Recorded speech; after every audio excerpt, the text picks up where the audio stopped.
ये जो है हम लोगों का 2021 का साइंस का पेपर है। और पेपर 2021 का जो है 1493, चाहे आप इसे बैकलॉग कह लीजिए, ये वाला हमारा पेपर है और हम लोग इसमें से मैथ्स वाला पोर्शन जो है वो कर रहे हैं। तो क्वेश्चंस जो हैं वो स्टार्ट करते हैं। फर्स्ट क्वेश्चन है, इसमें बोलते हैं कि आपको दिया हुआ है 1 1 2 3, फिर बोलते हैं 2 3 4, फिर बोलते हैं 3 4 5 अप टू सो वन, ये आपको देते हैं। तो हम लोगों को बोलते हैं कि बताओ कि क्या जो है वो बनेगा। आप क्या करते हो, देखिए सबसे मैं आपको बेस्ट मेथड बताता हूँ। मेथड क्या करिए, आप n = 1 सिर्फ एक टर्म ले लीजिए। अगर आप एक टर्म लेते हो तो आप देखते हो यहाँ पे आपका सिर्फ 6, ये पहली टर्म आएगी ना, 1.2.3 6 बनेगा। जो आपके ऑप्शंस आप उनमें पुट करके देखिए कि किसी से आपका 6 बन रहा है, हमें 6 चाहिए।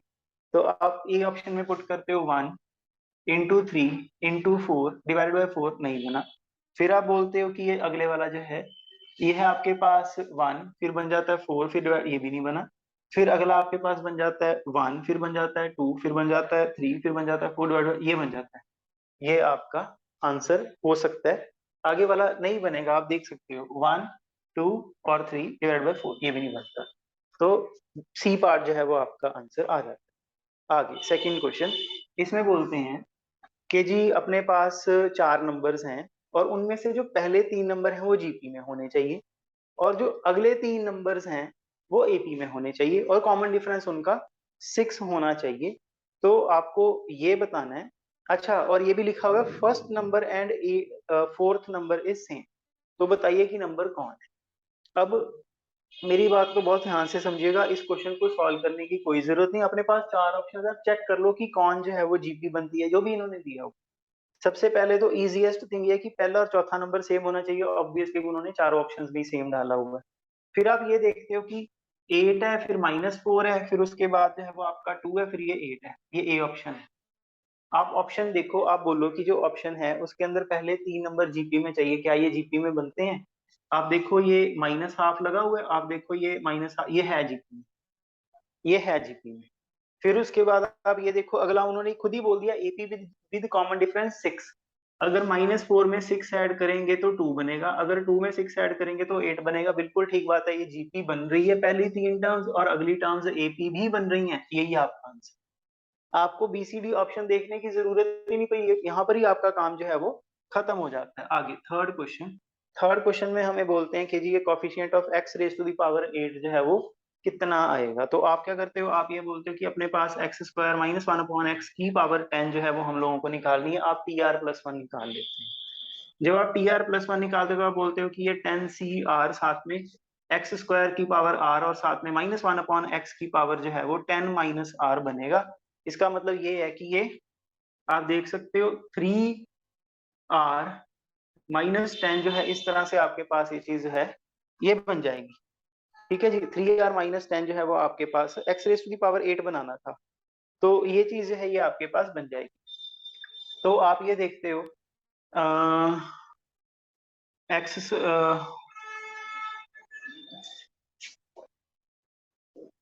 तो आप ये देख कि जो यहाँ पे x की पावर है वो 10cr x⁻⁷ 3r - 10 जो है ये बन जाती है। हम चाहते हैं कि ये जो पावर है ये 8 बने। तो 8 बनाना है तो आप बोलते हो 8 जो है वो 3r - 10 होना चाहिए। इसका मतलब ये हुआ कि यहाँ पे जो r की वैल्यू है वो 6 आनी चाहिए। ठीक है जी।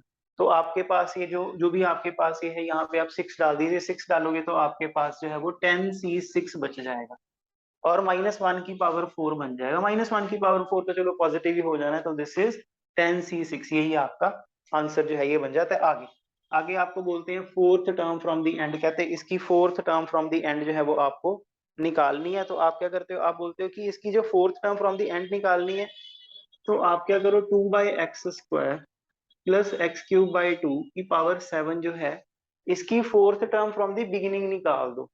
ठीक है जी, बात समझ रहे हैं आप लोग के नहीं। जो भी आपको दिया हुआ था fourth term from the end निकालनी है, तो आप उसको उल्टा के इसकी फोर्थ टर्म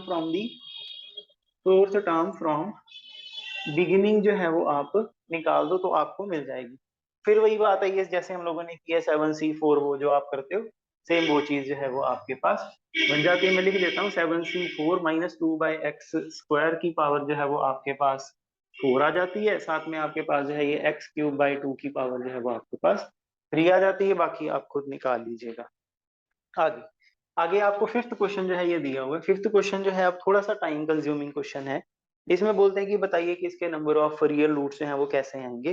तो आपको डिटर्मिनेंट ही सॉल्व करना पड़ेगा। और वैसे इसका और भी मेथड है, पर वो उतनी अंडरस्टैंडिंग मांगता है कि आपको एग्जाम में बैठ के, मैं आपको अभी तो बता दूंगा कि हाँ इसका ये वाला मेथड है, पर आप एग्जाम में बैठोगे आपको वो कर पाओगे कि नहीं कर पाओगे, वो थोड़ा सा इशू जो है वो हो जाता है। तो आप क्या करते हो, आप ये सोचते हो कि इसका डिटर्मिनेंट निकालना, निकाल देते हैं। एक ये मेथड जो है मेरे दिमाग में बड़ा आया कि ए की वैल्यू फॉर एग्जांपल 0 ले ली जाए, बी की वैल्यू 1 ले ली जाए, कुछ भी इस तरह से, क्योंकि उन्होंने रियल नंबर दिए हुए हैं। फिर वही बात है कि अगर आप ले लेते हो तो फिर उससे हो सकता है कि आपको जो बात है वो एग्जाम में जाके कॉन्फिडेंस ना बने। तो आप क्या करते हो, आप ये बोलते हो कि आपके पास एक क्यूबिक इक्वेशन बननी है, डिटर्मिनेंट ये कितनी की बड़ी बात है, तो आप बोलते हो कि जी ये x into x square plus ए स्क्वायर। फिर उसके बाद आपके पास प्लस c इंटू ये जो आपके पास है वो करते होते हैं ना cx, और साथ में आपके पास जो है ये प्लस बी स्क्वायर। फिर उसके बाद sorry sorry minus A B. फिर उसके बाद जो है वो आपके पास आ जाता है प्लस बी इंटू ये बन जाता है आपके पास A B, A C sorry ए सी, और प्लस बी एक्स, ये चीज बन जाती है। इस चीज को आपने इक्वल टू 0 कर, आप सॉल्व करके देख लीजिए, x³ बनेगा। फिर उसके बाद ये जो x है इसके साथ ए स्क्वायर, ये जो x है इसके साथ c² b², तो ये x into a square plus B square plus C square बन जाता है। और आपके पास ये देख सकते हो एबीसी बनेगा, ये भी एबीसी बनेगा। तो ये जो आपके पास एबीसी एबीसी है कैंसिल हो जाते हैं, इक्वल टू 0 आ जाता है। कहने का भाव ये हुआ कि x की वैल्यू 0 आएगी, x² plus A square plus B square plus C square is equal to 0 आएगा। तो ये इसे जब आप सॉल्व करोगे तो आयोटा में प्लस माइनस आयोटा में आएंगे। उन्होंने बोला बताओ कितने रूट आएंगे, आपने बोला रियल रूट कितने आएंगे, आपने बोला एक ही आएगा। देख लो, हम लोग अभी बोर्ड पे करें तो भी इतना टाइम लगा, अगर आप हाथ से करोगे तो इससे भी कम टाइम लगेगा। आगे आपके पास सिक्स्थ क्वेश्चन है। सिक्स्थ क्वेश्चन जो है फिर वही बात है, ये भी आपका टाइम कंज्यूमिंग क्वेश्चन है। आपको बोलते हैं कि ये जो 4x जो भी है ये दिया हुआ है। अब अगर ये एक इक्वेशन हो ना, तो इसके अंदर वैल्यू फटाफट पुट करके देख लें जो सेटिस्फाई करवाती है। ऊपर से जो इन्होंने ऑप्शन दिए हैं वो भी आप देखो, 97 डिनोमिनेटर में, 67 डिनोमिनेटर में, तो it is quite not possible कि जो ऑप्शन हमें दिए हैं वो हम लोग पुट करके देख लें सेटिस्फाई करवाता है कि नहीं करवाता, एब्सोल्युटली नॉट। तो आप क्या करते हो, एक छोटा सा मेथड जो है वो लग सकता है, वो लगा के देख लेते हैं। वो ये है कि आप इसके ऊपर जो है वो प्रॉपर्टीज ऑफ डिटर्मिनेंट लगा देते हो। डिटर्मिनेंट सॉल्व करने से पहले जितने x हटा सकते हो हटा दो। तो आपको जो क्वेश्चन है वो दिया गया है 4x साथ में दिया गया है, 6x+2 साथ में दिया गया है, 8x+1 साथ में दिया गया है, 6x+2, फिर दोबारा 9x+3, फिर 12x, फिर 8x+1, फिर दिया आपको 12x, फिर आपको दी है 16x+2। ये जो चीज है ये आपको दी हुई है। आप क्या करते हो, आपके पास देखिए सिंपल सी बात है, ये हम लोगों के पास जो है ये हम लोगों के पास 4 प्रेजेंट, ये वाला 4 प्रेजेंट है। इस 4 को यूज करो, नीचे जितने जीरोस क्रिएट कर सकते हो आप, 12x है यहाँ पे, आप कर दो। तो आप बोलते हो कि जी ये 4 है, पहली रो को कुछ नहीं करना, इसको वैसे ही पड़ा रहने दो इस तरह से। फिर उसके बाद इसको माइनस करो तो 2x+2 बनेगा, माइनस करो तो ये 3x+1 बनेगा, माइनस करो तो ये 4x+1 बनेगा। अच्छा माइनस 2 से मल्टीप्लाई करके माइनस करो, 2 से मल्टीप्लाई करके 8x कट जाएगा ना, 1 बच जाएगा। फिर यहाँ पे अगर मल्टीप्लाई करोगे -4 बन जाएगा। फिर दोबारा जब आप देखो इसको 2 से मल्टीप्लाई करोगे तो ये पूरा ही 0 बन जाएगा। आई होप आप लोग समझ, देखो यहाँ पे x एलिमिनेट हो गए हैं, तो अब डिटर्मिनेंट सॉल्व करना आपके लिए इजी हो जाएगा। मैं एक और आपको सलाह देता हूँ, आप इसको 4 से मल्टीप्लाई करके इसके साथ ऐड कर दो क्वेश्चन, और इजी हो जाएगा। जब आप इसे ऐड करते हो तो बनता है 4x 2x+2, और ये इसको तो कोई फर्क नहीं ना पड़ा। इसको 4 से मल्टीप्लाई करके ऐड करोगे तो ये आपके पास बन जाएगा 16 और 6 22x+2, और ये जो है ये इसको 4 से मल्टीप्लाई करके ऐड करोगे तो ये बन जाएगा 11x+9। फिर उसके बाद जब ये तो इसको तो कुछ किया नहीं, ऐसे ही आ जाएगा 8x+1, और ये 4x+1 और 0 0। अब डिटर्मिनेंट निकालो, 1 सेकेंड में डिटर्मिनेंट निकल जाएगा। तो ये बनेगा आपके पास 22x+2, into 4x plus 1 minus 8x plus 1 into 11x plus 9 is equal to 0। आप देखते हो कि ये 4 है, ये 22 है 88, ये 8 है, ये 11 है 88, एक्स स्क्वायर वाला कोफिशिएंट तो खत्म ही हो जाएगा। बाकी एक्स की वैल्यू निकालनी है तो आप सॉल्व करके निकाल लीजिए, ठीक है जी। बाकी थोड़ा सा रह गया वो आप खुद कर लीजिएगा। सेवंथ क्वेश्चन बिल्कुल सेम वही वाला टाइम कंज्यूमिंग क्वेश्चन, कोई इसमें शॉर्टकट नहीं चलता, कुछ नहीं चलता इसमें। आपको बोलते हैं this determinant is equal to this determinant, दो डिटर्मिनेंट्स इक्वल हैं, अगर डिटर्मिनेंट्स इक्वल हैं दोनों को इवेल्युएट करिए। जब आप इवेल्युएट करोगे तो आप देखोगे, मैं सीधा लिख देता हूँ, जब आप इवेल्युएट नहीं, सीधा कैसे लिखेंगे, निकालना, इसको इवेल्युएट करना पड़ेगा। तो जब आप इसे इवेल्युएट करोगे तो 1 cos अल्फा cos बीटा, फिर उसके बाद ये है आपके पास cos अल्फा 1 cos गामा, फिर उसके बाद है आपके पास cos बीटा cos गामा और 1, ये डिटर्मिनेंट है, इसको सॉल्व करो। फिर उसके जो भी इसकी वैल्यू है, फिर दूसरे वाला जीरो वाला डिटर्मिनेंट, इसको भी सॉल्व, फिर इक्वेट करो, इक्वेट करोगे तो आपके पास cos square alpha plus cos square beta plus cos square gamma जो है वो इक्वल टू 1 आ जाता है। ठीक है जी, ये सॉल्व करके अपने आप बन जाएगा। एट्थ क्वेश्चन फिर वही बात है, जो आपके ऑप्शंस हैं वो इतने टफ हैं कि वो पुट ही नहीं किए जा सकते, मल्टीप्लिकेशन ही करनी पड़ेगी और कोई ऑप्शन नहीं। आप मल्टीप्लिकेशन कर देते हो, जब आप मल्टीप्लिकेशन करते हो तो आप बोलते हो 1x 1 है, इसको वैसे ही पड़ा रहने दो, अगली वाली जो चीज है उसको मल्टीप्लाई करवा दो तो ये बन जाता है 4 प्लस 2x। फिर उसके बाद अगले वाली चीज को मल्टीप्लाई करवाते हो तो वो बन जाता है 5 प्लस एक्स। फिर दोबारा मल्टीप्लाई करवाते हो तो ये बन जाता है 3 प्लस 2x, इस तरह से, और ये इक्वल टू 0, चलो वो तो है। फिर ये रो पकड़ते हो, कॉलम से मल्टीप्लाई करवा देते हो तो ये बन जाता है आपके पास 4 plus 2x plus x into 5 plus X plus 3 plus 2x is equal to 0। Quadratic equation बन जाएगी, सॉल्व कर देंगे तो आपके पास जो है वो अपने आप ही आंसर जो है वो बन जाएगा। ये हम लोगों का सेवंथ क्वेश्चन बन जाता है। ठीक है जी, आगे सेवंथ नहीं, ये हम लोगों का एट्थ क्वेश्चन बन जाता है। नाइन्थ क्वेश्चन चलो ठीक है, इसमें बोलते हैं कि आपके पास इक्वेशन सोल्यूशन ऑफ जो सिस्टम ऑफ इक्वेशन है ये आपको दिया हुआ है। इसमें बोलते हैं कि बताइए कि इसके कितने सोल्यूशन आएंगे। यूनिक सोल्यूशन आएगा, लिखें जरा, होमोजीनियस सिस्टम जो है वो आपको दिया हुआ है। होमोजीनियस का मतलब होता है ax इज इक्वल टू 0। अगर ax इज इक्वल टू 0 है, इसके अंदर बोलते हैं नो सोल्यूशन। तो no solution, unique solution, infinitely many solution. अब आपको ये समझना है कि जो होमोजीनियस सिस्टम है इक्वल टू 0 है, तो इसमें नो सोल्यूशन कभी हो नहीं सकता, सोल्यूशन आपको जरूर मिलेगा। या आपको यूनिक सोल्यूशन मिलेंगे या आपको इनफाइनाइटली मैनी सोल्यूशन मिलेगा। तो आप क्या बोलते हो, इसमें आपको लिखा हुआ है, कहते जी नो सोल्यूशन मिलेगा, बिल्कुल गलत। फिर बोलते हैं फाइनाइटली मैनी सोल्यूशन मिलेंगे, बिल्कुल गलत। ये दो ऑप्शन तो हो ही नहीं सकते, इसका मतलब या इसका 0 0 0 सोल्यूशन है या इसके इनफाइनाइटली मैनी सोल्यूशन है। तो आप क्या करते हो, आप जो आपको मैट्रिक्स दी हुई है, जो आपको मैट्रिक्स दी हुई है 2 2 3 -3 3, उसके बाद -3 और 1, फिर उसके बाद जो है वो 3 -2 और -3, ये आपको दिया हुआ, आप इसका डिटर्मिनेंट निकाल दो, या 0 आएगा या नॉन जीरो आएगा। अगर जीरो आएगा अगर जीरो आएगा तो इनफाइनाइटली मैनी सोल्यूशन, अगर नॉन जीरो आएगा तो यूनिक सोल्यूशन। बस इतनी सी बात जो है वो आप लोगों को करनी है होमोजीनियस के लिए। ये चीज जो है ये आपके पास बनती है। इसको रब करके दोबारा स्टार्ट करते हैं।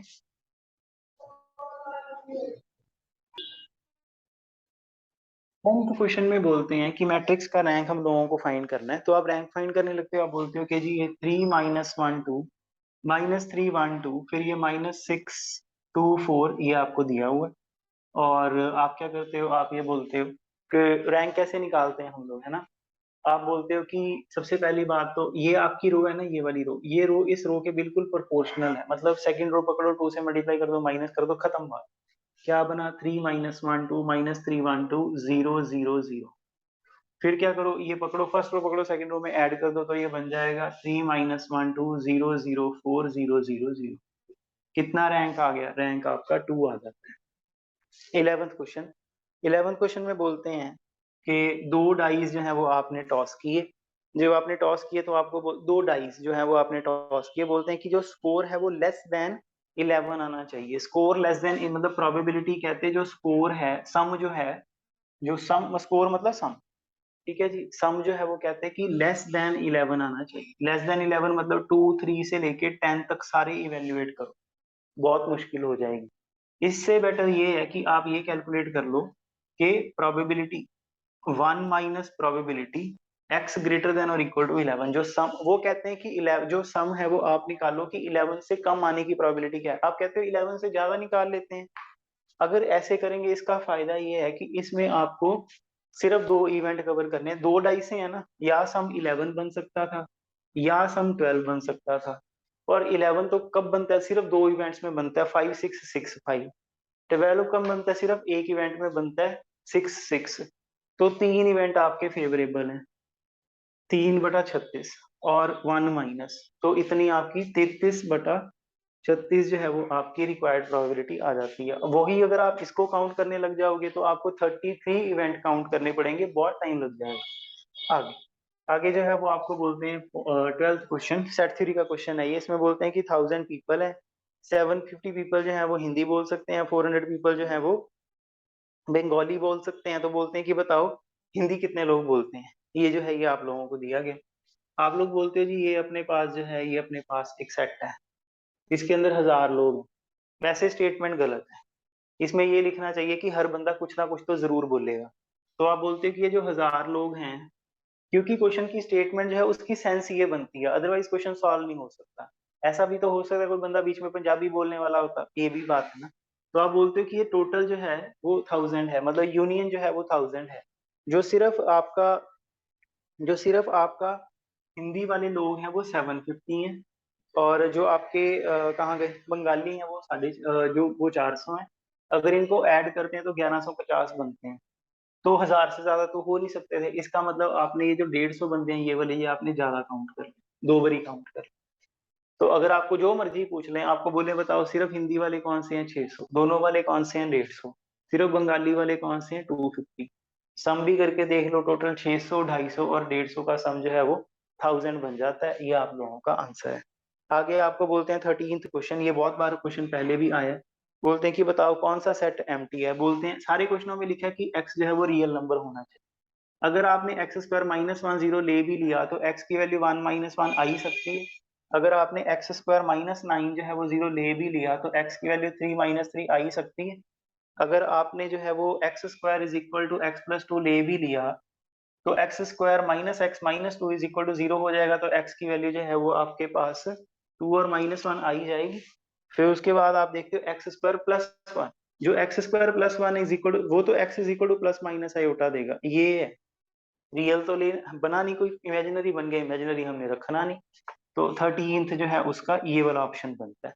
फिर आगे जो है क्वेश्चन हमें दिया हुआ है, 14th क्वेश्चन दिया हुआ है। इसमें बोलते हैं कि जो हम लोगों के पास number of elements of power set of set containing n element, एक सेट है उसके अंदर एन एलिमेंट है, उसका पीएस बना दिया। पीएस का मतलब होता है उसके अंदर कितने पॉसिबल सबसेट्स हैं, set of all possible subsets of S is called power set of S. इसके अंदर कितने एलिमेंट आते हैं, 2 raised to the power n element आते हैं। बस ये आपका आंसर है।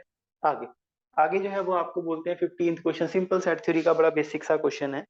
बोलते हैं कि अपने पास जो है कि इनमें से कौन सी चीज जो है कहते हैं ट्रू नहीं होती, वो आप करके देख लो। तो बोलते हैं कि आपके पास जो है ना, ये आपके पास ए है, ये आपके पास बी, ये चीज जो होती है ये होती है A - B। कई लोग बोल देते हैं A intersection B complement, only a इसे बोल देते हैं, ओनली ए। तो ये चीज जो होती है ये ऑब्वियसली ये आपका ए है, ये आपका बी, तो ये चीज ए की सबसेट तो बनती है। तो जो ए और डी है वो तो आपके ऑप्शन हो नहीं सकते। फिर बोलते हैं B complement and B complement minus A complement. तो ये बी है, ये बी का कॉम्प्लीमेंट सारा बाहर वाला हो गया। ए है, ए का कॉम्प्लीमेंट सारा बाहर वाला हो गया। ठीक है जी, उसको माइनस कर दिया तो आपके पास जो है बी का मतलब जो आपने ए का कॉम्प्लीमेंट किया माइनस किया, तो आपके पास जो है कितना पोर्शन वाला जो आपका बना वो ऑब्वियसली ए कहाँ गया, वो ए के अंदर आ जाता है।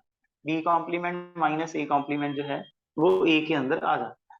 तो ये दो ऑप्शन, थ्री ऑप्शन सही हो गए। तो आगे जो है वो बोलते हैं A is subset of A - B। ये तो देखो फिर वही बात होगी, उल्टा लिख दिया ना इन्होंने, तो यही आपकी स्टेटमेंट है, यही गलत है, यही आपने टिक करना। 16th क्वेश्चन में बोलते हैं कि बताओ कि वर्टेक्स कितना होगा।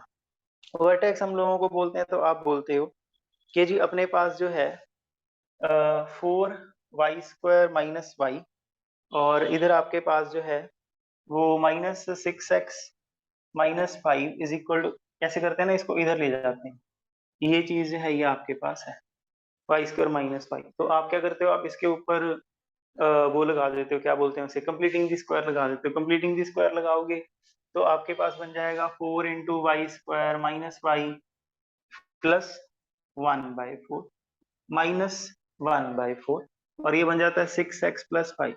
तो आप देखते हो ये बन जाता है 4 इंटू वाई माइनस हाफ की स्क्वायर, और इधर बन जाता है 6x प्लस 1। तो आप देखते हो कि वर्टेक्स क्या आएगा, -1/2, ये आपके पास वर्टेक्स जो है ये बन जाता है। आगे एक एक और जो है इसका शॉर्टकट बताते हैं आपको, ये मैंने किसी बुक में देखा था। शॉर्टकट में क्या है, वो बोलते हैं कि आप क्या करिए, ये जो आपके पास इक्वेशन है जैसे दी हुई है, कहाँ दी हुई है, जो आपको इक्वेशन दी हुई है उसमें जो स्क्वायर वाली टर्म है, जिसके सिर्फ पैराबोला के लिए ये होल्ड करता है, बाकियों के लिए नहीं करना। तो अगर आप, जो आपको इक्वेशन, कहाँ गई इक्वेशन, जो आप, हाँ, जो आपको इक्वेशन दी हुई है उसमें जो स्क्वायर वाली टर्म है उसका डेरिवेटिव कर दो। उसके जैसे y, यहाँ पे y है तो y का डेरिवेटिव कर दो, y का डेरिवेटिव कर, पार्शियल डेरिवेटिव करोगे तो 8y बचेगा, और साथ में जो है वो आपके पास -4 बचेगा, इज इक्वल टू 0 कर दो। तो कहता कि y की वैल्यू हाफ आएगी। जो y की वैल्यू आ जाए उसको इक्वेशन में पुट कर दो। जब y की वैल्यू इक्वेशन में पुट करोगे तो बन जाएगा 4 इंटू 1/4, फिर उसके बाद बन जाएगा आपके पास -6x, तो चलो वैसे ही बन जाएगा, साथ में बन जाएगा -4 इंटू हाफ, और साथ में आपके पास बन जाएगा इज इक्वल टू 5। ठीक है जी, ये चीज जो है ये आपके पास बन जाएगी। इसको कहता है सॉल्व कर दो, सॉल्व करोगे तो यहाँ से आपके पास x की वैल्यू भी आ जाएगी, तो ये आपको वर्टेक्स मिल जाएगा। अगर आपके पास एलिप्स की इक्वेशन हो जिसमें इस तरह की x² भी प्रेजेंट है, x भी प्रेजेंट है, y² भी प्रेजेंट है, y भी प्रेजेंट है, तो आप क्या करते हो, फिर आप पहले x के साथ डेरिवेटिव करो, फिर y के साथ डेरिवेटिव करो, उसमें डायरेक्ट निकाल सकते हैं। ठीक है जी, x के साथ डेरिवेटिव किया, इक्वल टू 0 किया, जो x की वैल्यू है वो x का कोऑर्डिनेट मिल गया, ऐसे y की वैल्यू की डेरिवेटिव तो y का कोऑर्डिनेट मिल गया। चलिए 15th क्वेश्चन में बोलते हैं, 15th क्वेश्चन में बोलते हैं, a number is rational if and only if its square is true. Statement हम लोगों ने देखनी है। तो आपको बोलते हैं कि ये सिंपल सिंपल से क्वेश्चंस हैं। बोलते हैं कि एन इंटीजर इज ऑड, वो ठीक है, सिंपल से बात है ये। तो बोलते हैं कि एक नंबर जो है वो इरेशनल है अगर उसका स्क्वायर जो है वो रैशनल। बिल्कुल गलत बात है ये। कहते हैं कि जो नंबर है वो √2 है, पर ये तो इरेशनल है, पर उसका जो स्क्वायर है वो तो रैशनल है, तो ये बात गलत हो गई। इफ एंड ओनली इफ में बोला हुआ। फिर बोलते हैं जो एन है वो ऑड है, मतलब n 1 है, तो अगर आपने n² प्लस 2n कर दिया तो देख लो आपके सामने ही है, अगर n 1 है उसको ऐड तो ऑड ही बनेगा ना ये। ठीक है जी। दूसरी बात ये है कि अगर आपके पास n² प्लस 2n जो है वो ऑड है, तो 2n तो इवन था, इसका मतलब ये वाला पोर्शन ऑड था, मतलब n² अगर ऑड है तो फिर n भी तो ऑड ही होना चाहिए ना, ये चीज है। तो ये सही है स्टेटमेंट आपकी। पहली स्टेटमेंट गलत है, सेकंड स्टेटमेंट सही है। तीसरी आपने पढ़ी नहीं, चलो वैसे पढ़ लेते हैं। Number is irrational if and only if its square is irrational, बिल्कुल गलत बात है। यही वाली एग्जांपल है, √2 खुद इरेशनल है, स्क्वायर इसका रैशनल है, तो इसका मतलब ये थोड़ा ना कि वो इरेशनल ही रहा। फिर उसके बाद number is odd if and only if n into n plus 1 is even. तो बोलते हैं कि n इंटू n प्लस 1, आप मेरी बात को ध्यान से समझना, n इंटू n प्लस 1 जो है ये हमेशा ही इवन होता है। आप चेक करके देख लो, अगर आप इसमें 2 पुट करोगे तो भी ये इवन बनेगा, अगर आप इसमें 3 पुट करोगे तो भी ये इवन बनेगा। n into n plus 1। ठीक है जी, दो कॉन्जिक्यूटिव नंबर है, अगर आपने n ऑड ले लिया तो n प्लस 1 इवन हो जाना है, अगर आपने n इवन ले लिया तो वैसे ही इवन हो जाना है, ये बात है। आगे जो है वो आपको देते हैं 16th, ये कौन सा क्वेश्चन था, 17th था। आगे 18th क्वेश्चन है। 18th क्वेश्चन करने से पहले मैंने आपको एक बात याद करवानी है, वो ये है कि अपने पास एक डेटा x1 x2 से लेके xn, आप क्या करते हो, आप इस डेटा की ट्रांसलेशन कर देते हो। ट्रांसलेशन का मतलब होता है शिफ्ट ऑफ ओरिजिन करना। शिफ्ट ऑफ ओरिजिन करने का मतलब होता है कि सारियों में जो आपके पास ये चीजें हैं सभी में ए ऐड कर दे। अगर आप सभी में ऐड कर देते हो, मान लो ये जो आपका पहले जो आपका ये जो डेटा पड़ा था ये म्यू था, इसका मीन म्यू था और वेरिएंस इसका सिग्मा स्क्वायर था। तो जो आप नया डेटा जो आपने ट्रांसलेशन करके बनाया उसमें मीन जो है वो ऐड हो जाएगा, पर वेरिएंस को कोई फर्क नहीं पड़ेगा, वेरिएंस वही रहेगी, पहली बात। दूसरी बात ये कि अगर आपने जो डेटा है उसको प्लस ए करने की बजाय किसी नंबर से मल्टीप्लाई करवा दिया, फॉर एग्जांपल आपने CX1 CX2 C up to so on CXN, इसे क्या बोलते हैं, इसे बोलते हैं स्केलर मल्टीप्लिकेशन। आपने मल्टीप्लिकेशन कर दी, सी से मल्टीप्लाई करवा दी, ऐसा करने से जो मीन है वो सी म्यू हो जाएगा और जो वेरिएंस है वो सी स्क्वायर सिग्मा स्क्वायर हो जाएगा। अब क्वेश्चन पढ़ते हैं। क्वेश्चन में बोलते हैं कि मेरे पास 18th क्वेश्चन है, उसमें बोलते हैं कि मेरे पास जो डेटा था वो था 2 4 5 6 और मैंने उसका स्टैंडर्ड डेविएशन मतलब वेरिएंस ही होता है, स्टैंडर्ड डेविएशन जो है वो मैंने निकाला ए आया। फिर कहता मैंने जो एंट्रीज थी सभी में 2 2 2 2 ऐड कर दिया। समझ के देखो आप बात को, आपका जो डेटा है वो है 2 4 6 8, ये आपका ओरिजिनल डेटा है। 2 4 6 8 5 सॉरी 2 4 5 6 ये आपका जो है ये आपका ओरिजिनल डेटा है।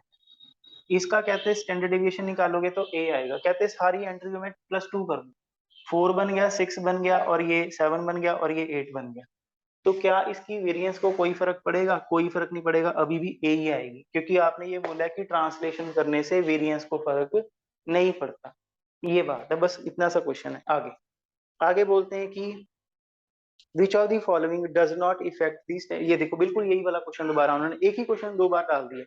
बोलते हैं कि change in which of the following terms does not effect the standard deviation. कहते हैं कि स्टैंडर्ड डेविएशन को किससे फर्क नहीं पड़ता।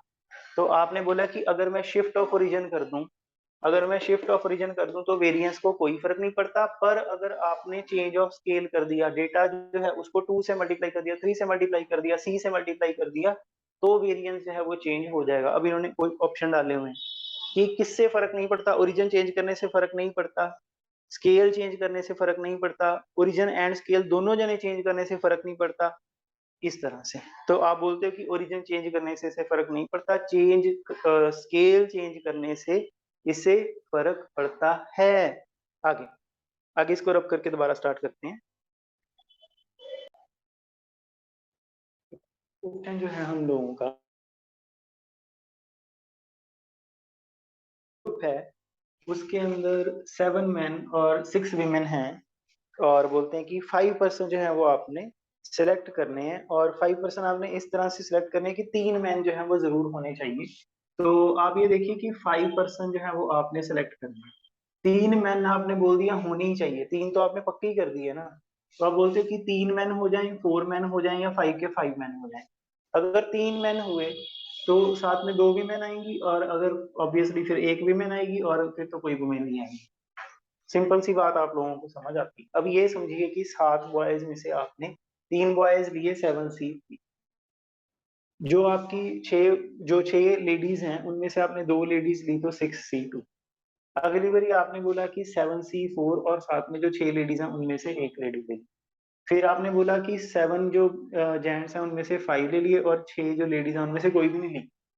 ये आपके पास जो है ये नंबर ऑफ चांसेस बनते हैं। फिर ऑब्वियसली फिर आपको 7C3 और 6C2 वगैरह ये सारी वैल्यूज निकाल के इनको आप इवेल्युएट करोगे, इनको ऐड करोगे तो आपके पास जो है वो आंसर आ जाएगा। 21st क्वेश्चन जो है इसमें बोलते हैं कि अपने पास जो है ये लीडिंग एक वर्ड है, लीडिंग LEADING, ये अपने पास है एक वर्ड और इसके अंदर आप देखते हो वॉवल्स, ये एक आपके पास 1 2 3 वॉवल्स अपने पास है, टोटल 7 लेटर्स हैं, उनमें से 3 वॉवल्स हैं और ये जो 3 वॉवल्स हैं कहते हैं हम तो हमेशा इकट्ठे ही रहेंगे, ये कहते हैं हम तो हमेशा इकट्ठे रहेंगे। तो आप इनको EAI, इनको आप एक मान लो, आपस में ये अरेंज होंगे 3 फैक्टोरियल वेज में। उसके अलावा आपके पास जो 4 लेटर्स और हैं उनके बारे में तो आपने कुछ नहीं बोला, वो तो कहीं पर भी आ सकते हैं, तो 1 2 3 4, तो ये 4 हैं। आप ये सोचो वैसे टोटल 7 लेटर थे, 3 का बंडल बना के consider this thing as a single letter, उसके अलावा 4 और हैं, तो ये टोटल 5 है और इनमें कोई रिपीटिंग नहीं है। तो ये जो आपके पास है ये कितने 5 जो 5 ये पोजीशंस है आपस में कम्यूट करती हैं तो 5 फैक्टोरियल, तो इतने वेज जो है ये आपके पास बनते हैं, 3 फैक्टोरियल इंटू 5 फैक्टोरियल। आगे आगे जो है वो आपको बोलते हैं कि अपने पास जो है क्वेश्चन, एक मिनट गलत हो गया, नहीं ठीक है ठीक है ठीक है, ऐसे ही DILDNG, ठीक है, हाँ ठीक है, मैं देखना, मेरे को लगा कि कुछ रिपीट हुआ है। ओके, आगे जो है वो हम लोगों को देते हैं कि हम लोगों को 22nd क्वेश्चन में बोला गया है कि out of 7 consonants and 4 vowels, how many words of 3 consonants and 2 vowels can be formed? ये क्वेश्चन जो है ये आपको देते हैं कि आपके पास जो है 7 लेटर्स हैं, ये जो आपके पास 7 कॉन्सोनेंट्स हैं और साथ में आपके पास 4 वॉवल्स हैं, और इनमें से जो है वो आपको 3 कॉन्सोनेंट और how many words of 3 consonant, ये आपके पास 1 2 3 3 कॉन्सोनेंट, फिर उसके बाद जो है वो आपके पास 2 वॉवल्स, ये आपके पास जो है ये स्ट्रक्चर है। तो आप ये देखते हैं कि आपके पास जो 7 कॉन्सोनेंट्स हैं, ये जो आपके पास 7 कॉन्सोनेंट्स हैं, सबसे पहले तो इनमें से आप 3 अपने पास लेके आओ, 7C3। फिर उसके बाद जो आपके पास 4 वॉवल्स हैं, उन 4 वॉवल्स में से आप 2 वॉवल्स जो है वो अपने हाथ में लेके आओ, 4C2। इतने, ये अब आपने जो टोटल आपके पास 11 थे, उनमें से आपने 5 अपने पास ले आए। कितने वेज में ला सकते हो?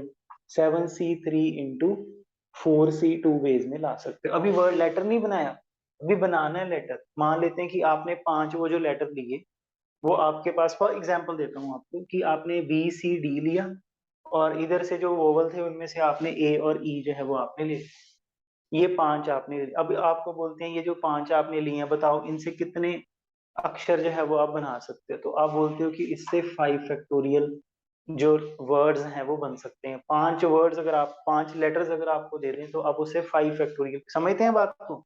ये 5 बंदे खड़े हैं, पहले को बोलो कहता 5 वेज हैं, दूसरे के लिए 4 वेज हैं, तीसरे के लिए इस तरह से, तो 5 फैक्टोरियल, इतने वेज जो हैं ये आपके पास बन जाते हैं। पेपर में क्वेश्चन दिया है, लंबा क्वेश्चन है, इसको इवेल्युएट भी करना पड़ेगा। सॉल्व करके आपके पास जो वैल्यू है वो 25,252,000 आ जाती है। तो डिफिकल्ट इन दी सेंस की इसको इवेल्युएट करना पड़ेगा, अदरवाइज अगर वो सिर्फ इतना ऐसे लिख देते तो ज्यादा अच्छा था, पर अगर ऐसे लिख देते तो जो पढ़ के गया उसको वैसे ही देख के पता चल जाएगा कि यही है। अच्छा, क्वेश्चन नंबर 23rd क्वेश्चन में हमें बोलते हैं कि साइन 8 माइनस कॉस 8, फिर 1 minus 2 sine square cos square, ये दे दिया। आप क्या करते हो, आप इसे, मैं यहां पर ही कर देता हूँ, sin 4 minus cos 4 into sin 4 plus cos 4 कर देते हैं। ये जो sin 4 माइनस cos 4 है, इसे आप sine square minus cos square और sine square plus cos square कर देते हैं। बात समझ रहे हैं आप लोग? Sine square plus cos square 1 हो जाएगा, उसको भूल जाओ, ये बच जाता है आपके पास। अब आपके पास बचा sin 4 प्लस cos 4। ये मैं रफ में कर रहा हूँ, हम लोग एग्जाम में बैठे, हम लोगों ने कौन सा किसी को पेपर में लिख के दिखाना है कि ये ऐसे होता है, तो आप लोग अगर हाथ से दिमाग से ऐसे करोगे तो ज्यादा अच्छा है। आप बोलते हो ये sin 4 प्लस cos 4 है, अच्छा इसको मैं क्या करता हूँ, इसको मैं 2 cos sin 2 और cos 2 सोच लेता हूँ, -2 sin 2 cos 2 लगा देता हूँ। समझ रहे हैं आप लोग? कंप्लीटिंग दी स्क्वायर बोलते हैं। ये sign square plus cos square की होल स्क्वायर बन जाएगा, तो ये चीज 1 बन जाएगी, तो आपके पास 1 - 2 साइन स्क्वायर कॉस स्क्वायर बन जाएगा। डिनोमिनेटर में भी 1 - 2 साइन स्क्वायर कॉस स्क्वायर है, ऊपर नीचे कैंसिल हो जाएगा, sign square minus cos square जो है वो आपके पास बच जाएगा। Sign square minus cos square को आप cos 2x लिख लो, पर साथ में एक नेगेटिव का साइन लगा देना। फिर उसके बाद इंटेग्रल करना है, तो इंटेग्रल तो cos 2x का आपको पता ही है, जो भी आपका आंसर है वो आप निकाल दीजिए। आगे आगे आपको देते हैं 24th क्वेश्चन। 24th क्वेश्चन में ये क्वेश्चन देखिए, इसमें मैं आप लोगों को एक सिंपल तरीका बताता हूँ जो बेस्ट रहेगा इस क्वेश्चन के लिए। कहते हैं कि आपके पास जो है वो x प्लस tan x जो है वो आपको दिया, dx इस तरह से आपको दिया हो। मैं 2 तरीके आपको बताना चाहता हूँ। पहले वाला तरीका ये है कि जो आपको ऑप्शन दिए गए हैं वो देखने में इजी लग रहे हैं, अगर आप ऑप्शंस को डेरिवेटिव कर दोगे तो आपका क्वेश्चन ज्यादा जल्दी हो जाएगा। अदरवाइज अगर आप नहीं करना चाहते, तो जैसे मान लीजिए कि फर्स्ट ऑप्शन है, लॉग दिया हुआ 1/x tan x बन गया, वो तो ठीक है, पर न्यूमिनेटर में क्या बनेगा देख लो आप, tan x plus x secant square x, तो वो ये नहीं है जो हमें चाहिए। सेकंड ऑप्शन का डेरिवेटिव करोगे आप देखोगे ये बन गया। ये तो मैंने आपको वैसे बता दिया कि जो आपको ऑप्शन दिए आप उनका डेरिवेटिव कर लो, ये टेक्निक हर क्वेश्चन में एप्लीकेबल नहीं होती। तो आप ये देखो कि अगर आपको इसे सॉल्व करना पड़ता आप कैसे करते हैं। आप बोलते कि ये जो फंक्शन है इसे साइन एक्स और sine x by cos x में कन्वर्ट कर दो, तो ये चीज आपके पास बन जाती है, देख लो आपके सामने, ये चीज आपके पास बन जाती है। अच्छा, ये जो आपके पास cos x plus x sine x है, cos x plus x sine x है, इसका आप डेरिवेटिव करो तो minus sine x plus sine x plus x cos x बन जाता है, sine x x cos x बन जाता है। तो जो फंक्शन है उसका डेरिवेटिव पड़ा है साथ में, फंक्शन का डेरिवेटिव पड़ा है साथ में, तो ये क्या बन जाएगा, log of cos x plus x sine x.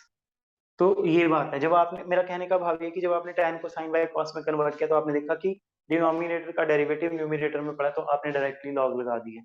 आगे आगे आपको बोलते हैं क्वेश्चन नंबर 25, इसमें बोलते हैं कि आपके पास है ये log x जो भी ये दिया हुआ है, log x x plus one की होल स्क्वायर dx, ये चीज जो है ये आपको उन्होंने दी हुई है। इसमें भी मैं आपको यही बात बोलूंगा, जो आप लोगों को ऑप्शंस दिए गए हैं उनका डेरिवेटिव करना आपके लिए ज्यादा फायदेमंद रहेगा एज कंपेयर टू अगर आप सोचें कि आप इस क्वेश्चन को पूरा सॉल्व करें, जल्दी हो जाएगा आपका क्वेश्चन, ठीक है जी।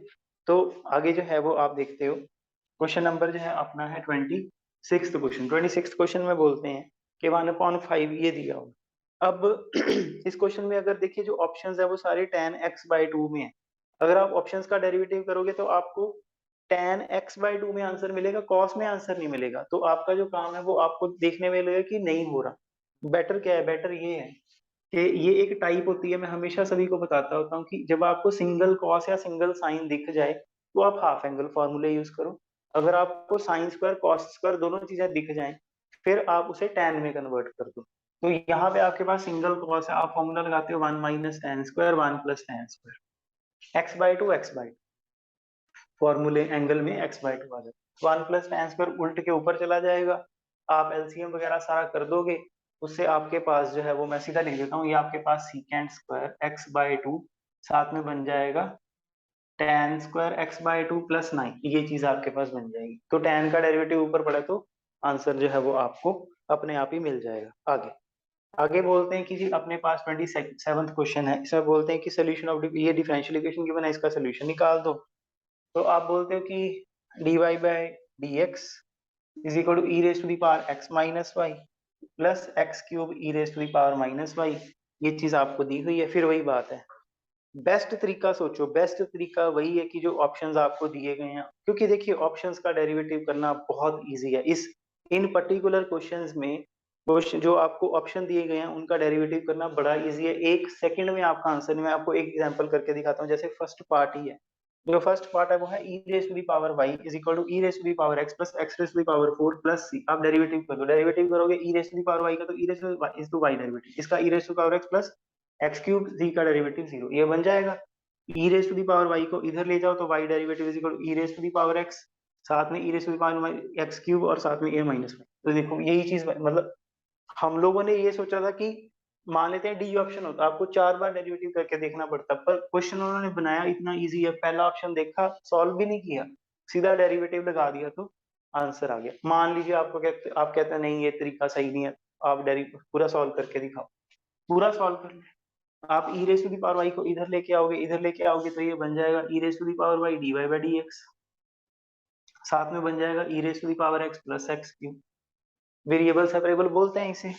ई raise to the power y d y बन जाता है और e raise to the power x plus x cube बन जाता है, और इसके ऊपर आप डी एक्स लगा देते हो, इंटीग्रल कर देते हो, बस सीधा। देखो फिर भी एक स्टेप का ही काम है, जैसे मर्जी कर लीजिए। आगे आगे जो है वो आपके पास है 28th क्वेश्चन। 28th क्वेश्चन में बोलते हैं कि ये हमारे पास डिफरेंशियल इक्वेशन है। फिर देखिए फिर वही बात है, जो इक्वेशन दे सारे सेम टाइप के क्वेश्चन दिए गए हैं, ठीक है ना, सारे सेम टाइप के क्वेश्चन दिए गए हैं।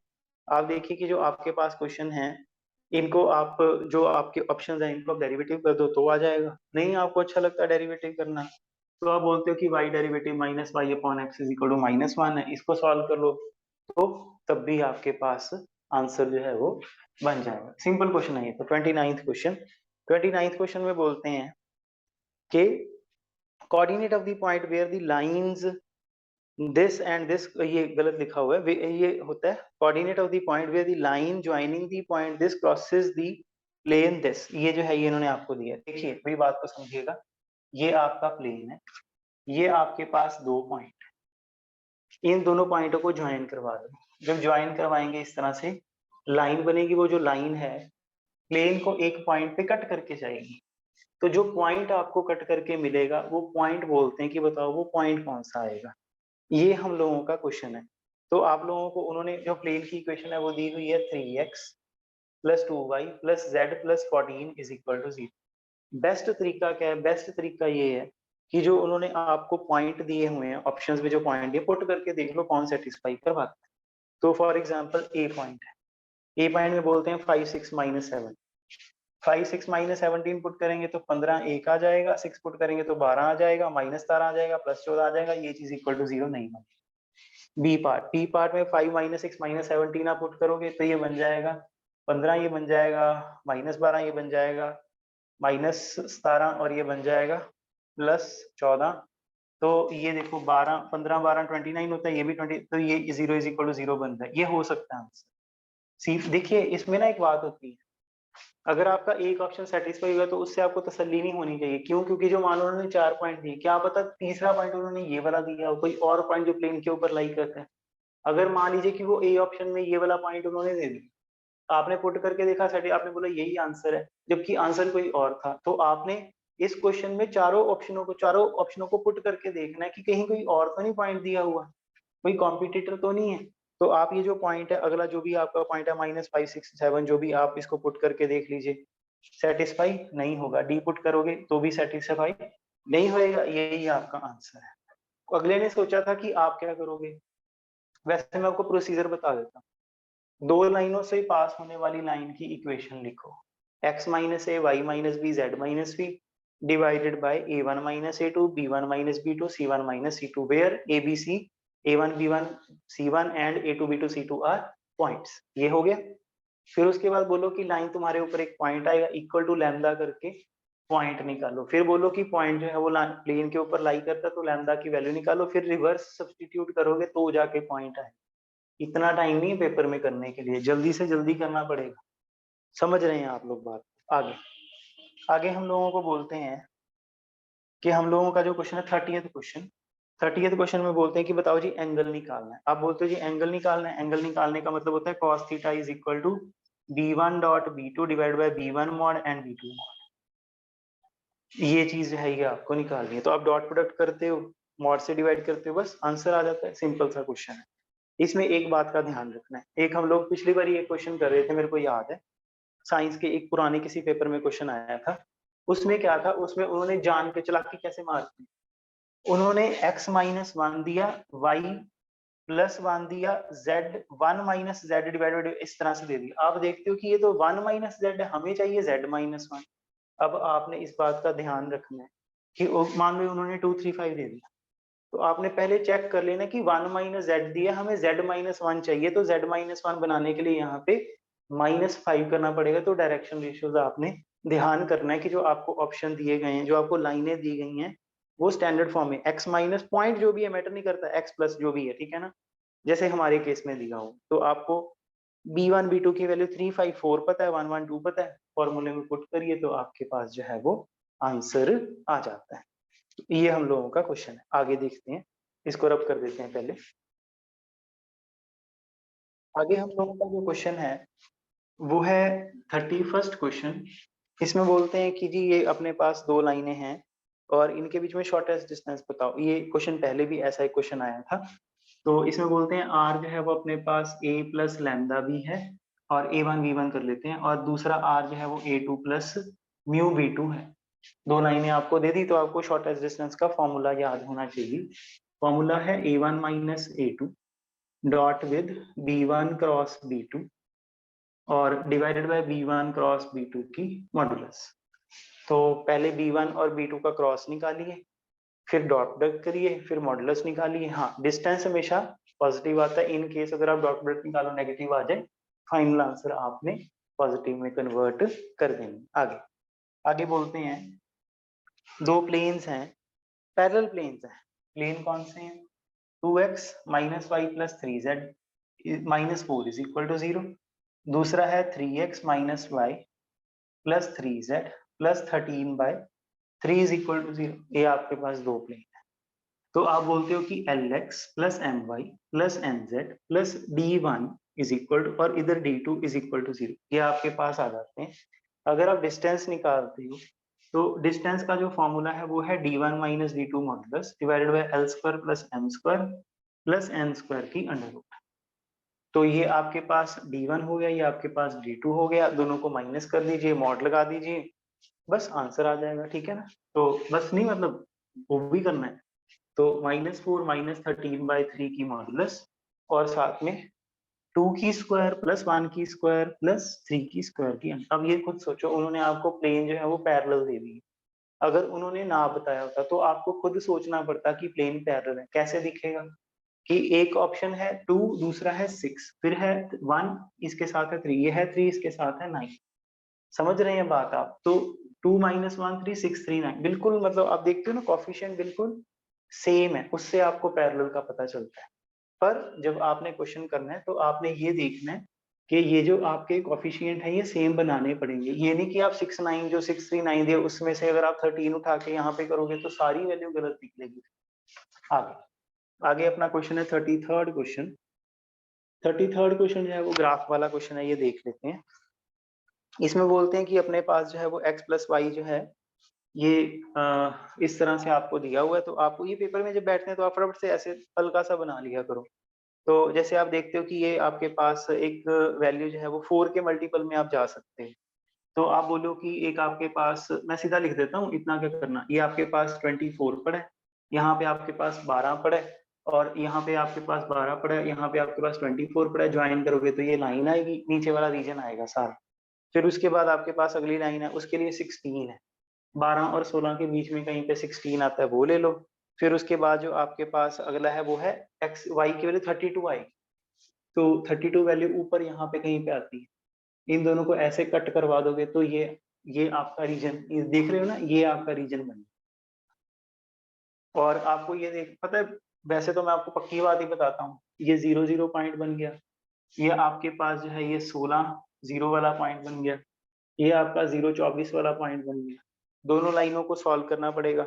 सॉल्व करने वाला देखिए वो तो थोड़ा सा काम बनता ही है। जब आप इसे माइनस करोगे तो आपके पास जो y की वैल्यू है वो आपके पास आ जाएगी 16 है। एक मिनट, क्या बोल दिया मैंने?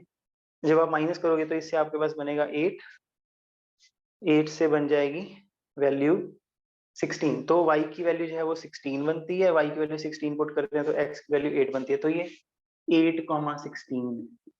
तो अब आप देख लीजिए कि आपको क्या वैल्यू मिलती है, कहाँ पे मिलती है।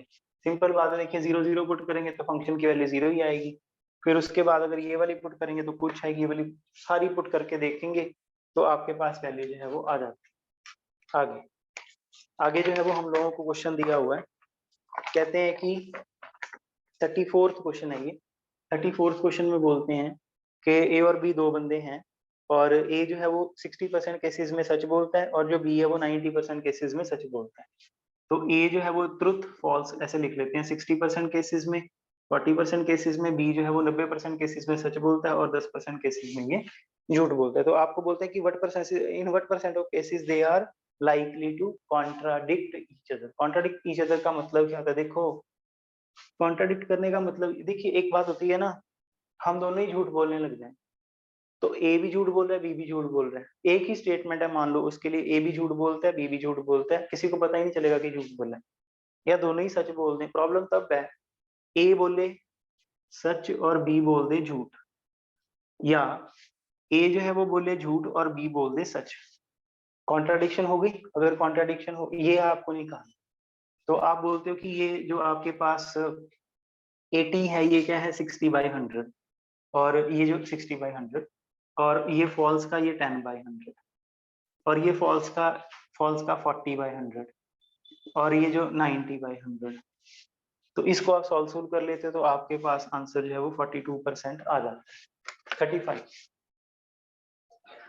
35 में बोलते हैं a stone is dropped from balloon, a stone is, ये बलून है, ये बलून है, सॉरी ये बलून है, और जो बलून है वो असेंड कर रहा है, असेंड कर रहा है -20 मीटर पर सेकेंड की। नीचे को आता है तो स्पीड नेगेटिव पॉजिटिव है, ऊपर को जाता है तो स्पीड नेगेटिव है। -20 मीटर पर सेकेंड की स्पीड से ऊपर को जा रहा है। उससे आप एक बॉडी जो है, उससे आप एक पत्थर जो है वो आप छोड़ देते, ये आपने ऐसे पत्थर छोड़ दिया। जब आपने पत्थर छोड़ा तो जो पत्थर है वो ऐसे 40 सेकंड बाद जाके आके 40 सेकंड के बाद जाके आपका जो पत्थर है वो जमीन पे आके गिरता है। तो आपको बोलते हैं कि बताओ कितना, what was the height of the balloon at the point of drop. बात समझ रहे हैं आप लोग? बिल्कुल समझ रहे हैं। आपको बोलते हैं बताओ हाइट कितनी है, आप बोलते हो हाइट जो है वो ut plus half G T square होती है, ut plus half G T square होती है। u की वैल्यू आपको पता है? हाँ जी पता है। u की वैल्यू कितनी है? -20। टाइम कितना है?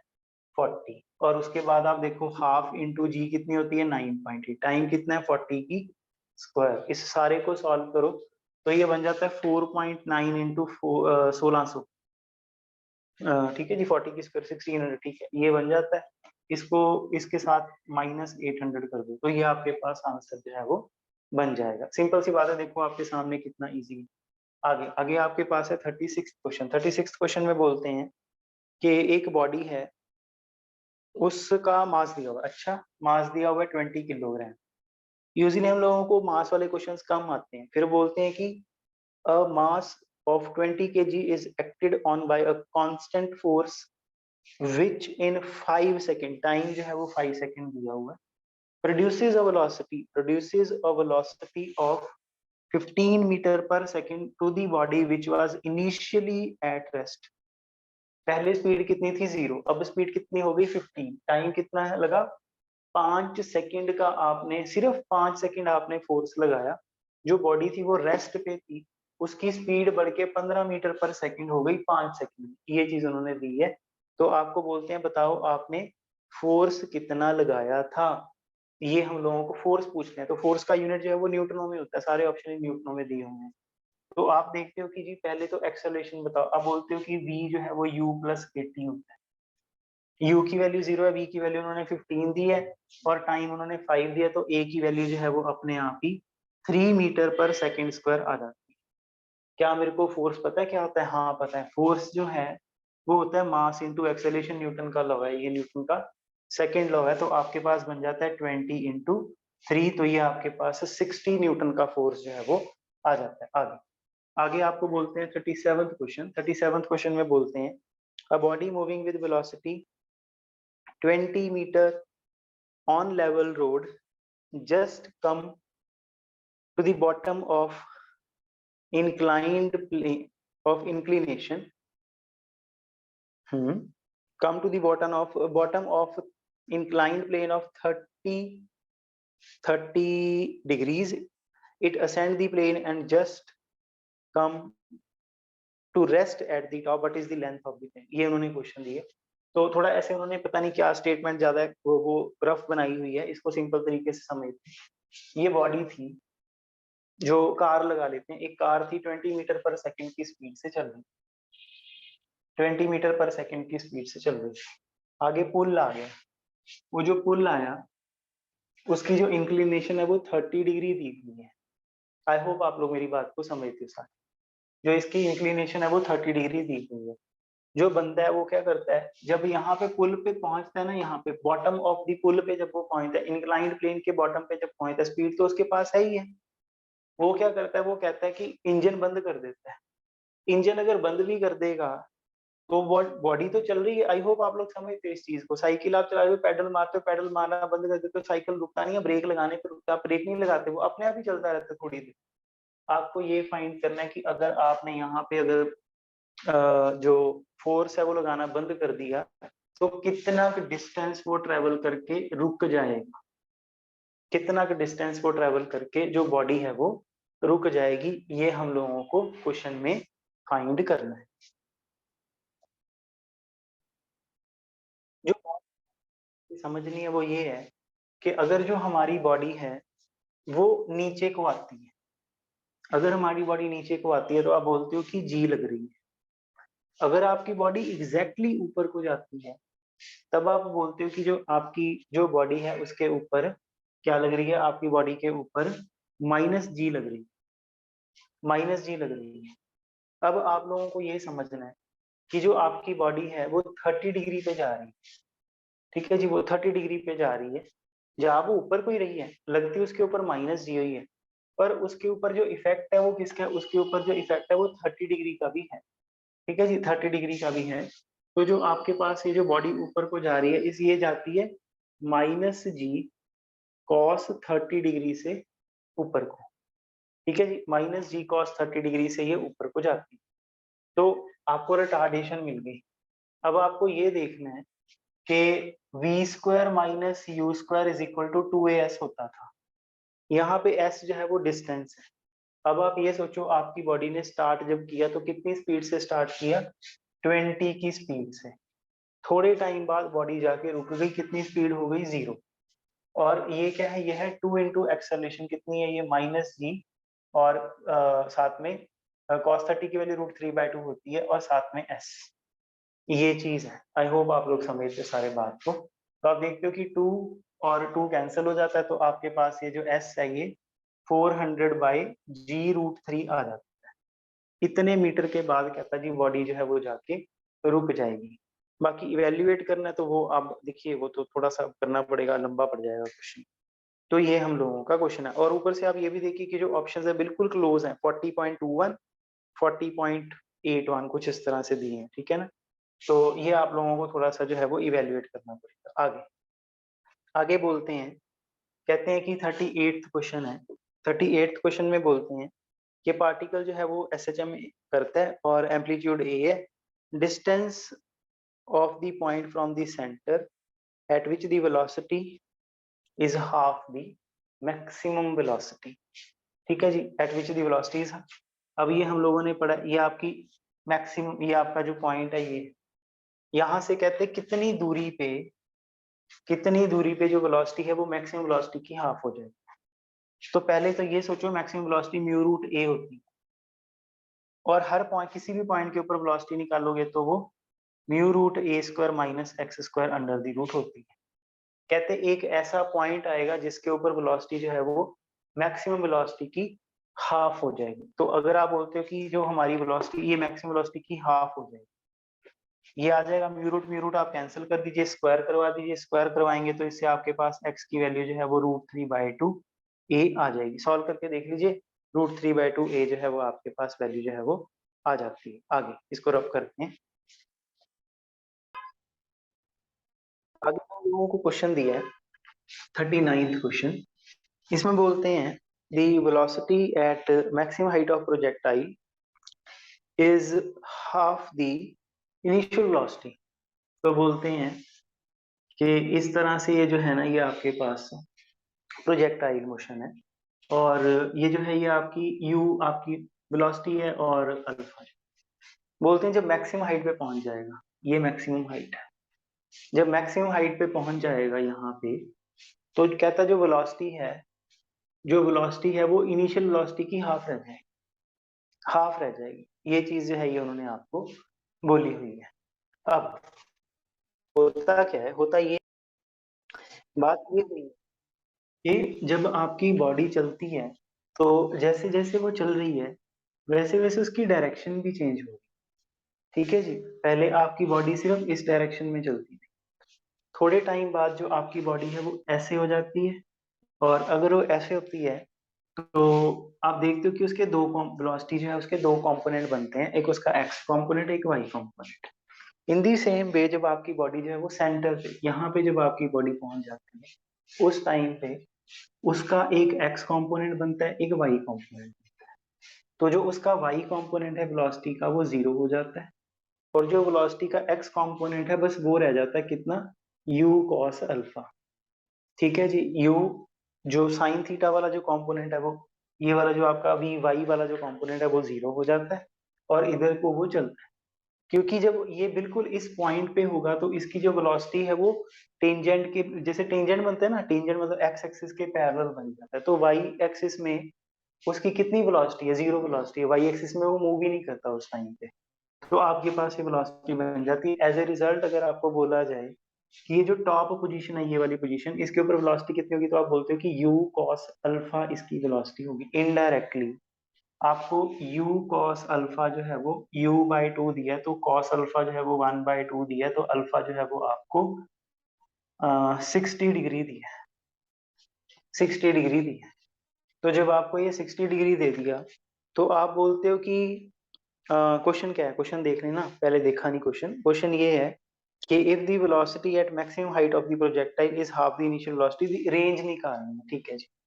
तो जो रेंज होती है, ये आपकी रेंज होती है, आई होप आप लोग सारे इस बात को याद रखते हैं, ये आपकी हॉरिजॉन्टल रेंज होती है आर, ठीक है जी। और वो होती है u square sine two alpha, u square sine two alpha by g, ठीक है जी, u square sine two alpha by g. ये आपकी जो है ये वेलोसिटी, ये आपकी जो है ये हॉरिजॉन्टल रेंज बनती है। तो आप देखते हैं, तो आप देखते हैं कि जो आपके पास अल्फा है वो 60 डिग्री है, पुट करते हो तो u square sine 120 degree by g, तो साइन 120 रूट 3/2 होता है, आपको पता है, तो पुट करते हैं तो आंसर आ जाता है। अच्छा, आगे है 40th क्वेश्चन। 40th क्वेश्चन ये तो कुछ भी नहीं है कि इसकी मैक्सिमम वैल्यू वो पता है, छोड़ो हम नहीं करेंगे। आगे वाला क्वेश्चन जो है इसमें बोलते हैं कि अपने पास है tan इनवर्स और x की अंडर रूट माइनस एक्स, और साथ में आपके पास है 1 प्लस एक्स की पावर 3/2, ये चीज दी हुई है। अब थोड़ा ध्यान से देखना, फॉर्मूला होता है, फॉर्मूला होता है, देखिए अंडर रूट एक्स जो है उसे आप tan थीटा पुट कर, अगर आप पुट करोगे तो आपके पास ये tan theta minus tan square theta 1 plus tan cube theta बन जाएगा, और ये tan 3 थीटा होता है, ये चीज जो है ये tan 3 थीटा होती है। इसको पुट करोगे कट जाएगा तो 3 थीटा बच जाएगा, तो 3 tan inverse under root X बच जाएगा। इसका डेरिवेटिव करना है आपने। देखने में आपको लगेगा बहुत बड़ी चीज दी हुई है, हल्की सी सब्स्टिट्यूशन करते हैं, सारा कट जाता है, कट के आपके पास ये चीज बच जाती है। तो आगे जो है आप इसका डेरिवेटिव कर देते हो, डेरिवेटिव तो हो ही जाएगा, उसमें तो कोई दिक्कत नहीं। आगे, आगे जो है वो आपको देते हैं कि जी अपने पास 42nd क्वेश्चन, ये भी बिल्कुल सेम वही वाला क्वेश्चन ही है कि आपको उन्होंने, अच्छा यही वाला क्वेश्चन जो है इससे पहले भी एक पेपर में आया है। उसमें क्या था, उसमें टाइप में आपको एक क्वेश्चन बताता हूँ, आप आपने ये इससे पहले भी पेपर किए, आपके ध्यान में होगा। कॉस क्यूब थीटा था और वाई जो है वो आपके पास 3 sine theta minus 2 sine cube theta था। ये अपने क्वेश्चन में, अपने पेपर में ये वाली है। एक इससे पहले एक साइंस का या पता नहीं मैथ्स का कोई पेपर था, उसके अंदर यहाँ पे स्क्वायर डला हुआ था, ठीक है जी। तो टाइपिंग मिस्टेक हो गई थी, यहाँ पे क्यूब ही है, तो वहां पे स्टार था, यहाँ पे तो फिर सही है क्वेश्चन। 43rd, तभी हम लोग बोलते हैं कि क्वेश्चन जो है पुराने पुराने क्वेश्चन दोबारा आ जाते हैं। फिर बोलते हैं कि थ्री फोर्सेस जो हैं वो इक्वल फोर्सेस हैं और वो इक्विलिब्रियम में है, तो उनके बीच में कितना एंगल होगा। तो जब भी थ्री फोर्सेस आपको दिखे, पी आपके तीन फोर्सेस हैं, तो इनके बीच में कितना एंगल होगा, टोटल आपके पास, अब पता ही आप लोगों को, टोटल आपके पास 360 एंगल है, तो ये 120 120 120 इतना एंगल जो है ये बन जाता है। आगे आपको दिया हुआ 44th क्वेश्चन। 44th क्वेश्चन में बोलते हैं कि जी अपने पास कहते हैं movement of force F about 1,1 whose horizontal and vertical component are 20 kg each and act at point 5,4, ठीक है जी। तो ये आपका जो एक पॉइंट है, ये आपका एक पॉइंट है 1,1 और ये आपका पॉइंट है 5,4, ठीक है जी। ये आपको दिया हुआ है, इसके दो कंपोनेंट हैं फोर्स के, जो आपके कंपोनेंट है वो उन्होंने दिए हुए हैं आपको। वो आपके हैं, क्या हैं आपके कंपोनेंट, 20 दिए हुए हैं। तो हॉरिजॉन्टल कंपोनेंट और वर्टिकल कंपोनेंट दोनों कंपोनेंट 20 है। तो आप क्या करो, आप ये जो आपका ये जो आपका फोर्स, ये जो आपके दो फोर्सेस हैं, ये वाले दो फोर्सेस, आपको क्या निकालना है, आपको ये निकालना है कि जो कपल बनेगा उसका उसका कहाँ गया क्वेश्चन, कौन सा था ये, 44th क्वेश्चन था। तो मूवमेंट ऑफ फोर्स जो है वो आपको निकालना है। या तो आपको जो फोर्स दिया हुआ है ये वाला, दो फोर्सेस, इनका आप रिजल्टेंट निकालो, सिंगल फोर्स है, जो सिंगल फोर्स आएगा उसका, जो ये 1,1 पॉइंट है, इसके अबाउट जो है वो आप क्या करो, आप उसका मूवमेंट निकाल दो। मूवमेंट निकालना कुछ नहीं है, मूवमेंट निकालने का मतलब होता है force into distance, perpendicular distance. मैं आपको अच्छा तरीका बताता हूँ, बेटर तरीका बताता हूँ। ये आपका पॉइंट कौन सा है, 5,4, ये आपका यही वाला फोर्स है ना, ये कौन सा फोर्स है, 20 न्यूटन का फोर्स, ये आपका पॉइंट है। ये पॉइंट 1,1 है और ये 5 है, ये 5 है ना, ये देख लो 5 है, 5,0। आप देखते हो इन दोनों के बीच में कितना डिस्टेंस है, ये 4 डिस्टेंस है, इन दोनों के बीच में 4 डिस्टेंस है। तो अगर आपको कोई बोले तो आप क्या बोलोगे, 4 × 20, 4 × 20। आप मेरी बात समझते हो? देखिए पॉइंट यहाँ पर है, फोर्स यहाँ पर है। अगर ये फोर्स को रोटेट करने का मौका मिले तो ऐसे रोटेट करेगा, एंटी क्लॉकवाइज डायरेक्शन में, मतलब पॉजिटिव नहीं। अगली बारी आई ये वाली फोर्स, ये वाला फोर्स दिख रहा है आपको? बिल्कुल दिख रहा है।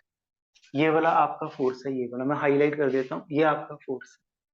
क्या आपको पॉइंट और फोर्स के बीच में डिस्टेंस दिख रहा है? हाँ दिख रहा है। कितना डिस्टेंस है? 3 डिस्टेंस है। और अगर मैं आपको बोलूं कि मूवमेंट कितना आएगा, तो आप बोलोगे perpendicular distance into force movement हो। और अगर मैं आपको बोलूं रोटेट किस डायरेक्शन में करेगा, तो ये इस डायरेक्शन में रोटेट करेगा। देखते हो आप लोग, ये आपका पॉइंट है, ये आपका फोर्स है, ऐसे रोटेट करेगा क्लॉकवाइज डायरेक्शन में, नेगेटिव। तो आपको बोले मूवमेंट कितना आएगा, बोलोगे 20। 45 क्वेश्चन में बोलते हैं कि जी एक रेक्टेंगल है, उसके ऊपर आपने फोर्सेस लगाए हुए हैं। और कौन से फोर्सेस लगाए हैं? ये आपके पास जो है इस तरह से रेक्टेंगल है, और ए बी सी डी, और ABBCCD DA और AC, ये आपने जो है ये फोर्सेस लगाए हैं। क्या फोर्सेस लगाए हैं? 2, 7, फिर उसके बाद बोलते हैं 6, 10 और 15, ये आपने फोर्सेस लगाए हैं। बोलते हैं ए पॉइंट के ऊपर, ये वाला जो ए पॉइंट है इसके ऊपर मूवमेंट निकालो। तो आप बोलते हो ये पॉइंट है, ये फोर्स है।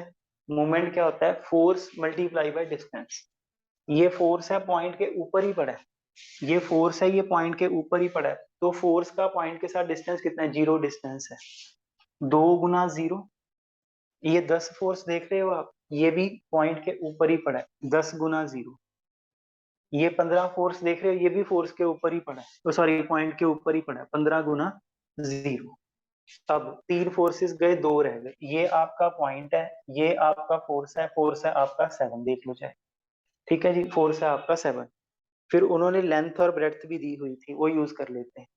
लेंथ उन्होंने, ये वाली जो लेंथ है AB लेंथ जो है उन्होंने आपको 4 दी थी, और जो BC लेंथ है वो उन्होंने आपको 3 दी थी, ये काम आएगी। तो अगर मैं आपको बोलूं ये आपका फोर्स है, ये आपका A पॉइंट है, ये डिस्टेंस कितना है? आप बोलते हो आपने ही बताया था 4 है, तो आप बोलोगे 7 × 4। फिर आपको बोले किस डायरेक्शन में घूम रहे हैं, तो आप बोलते हो ऑब्वियसली एंटी क्लॉकवाइज डायरेक्शन में घूम रहे हैं। फिर आप देखते हो ये आपका 6 फोर्स है, ये देख रहे हो आप लोग 6 फोर्स। ये मैं दोबारा बनाता हूँ, ये आपका पॉइंट है ए, और ये आपका फोर्स है 6। आपको बोले बताओ कितना डिस्टेंस है, आप बोलते हो ये देखो डिस्टेंस दिया हुआ है 3 डिस्टेंस। तो आपको बोले अच्छा किस डायरेक्शन में घूमता है, देख लो एंटी क्लॉकवाइज डायरेक्शन में घूम। तो आपको बोले मूवमेंट कितना आएगा, आप बोलोगे 6 × 3 आएगा। इतना मूवमेंट जो है वो आपका बन जाता है।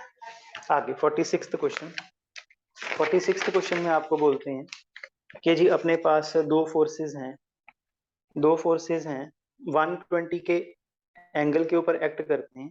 The greater is represented by 80 and the resultant is at right angle to the lesser. ये जो है ये उन्होंने आपको दिया हुआ, ये क्वेश्चन जो है ये आपको दिया हुआ है। आप क्या करते हो, आप ये बोलते हो कि अपने पास जो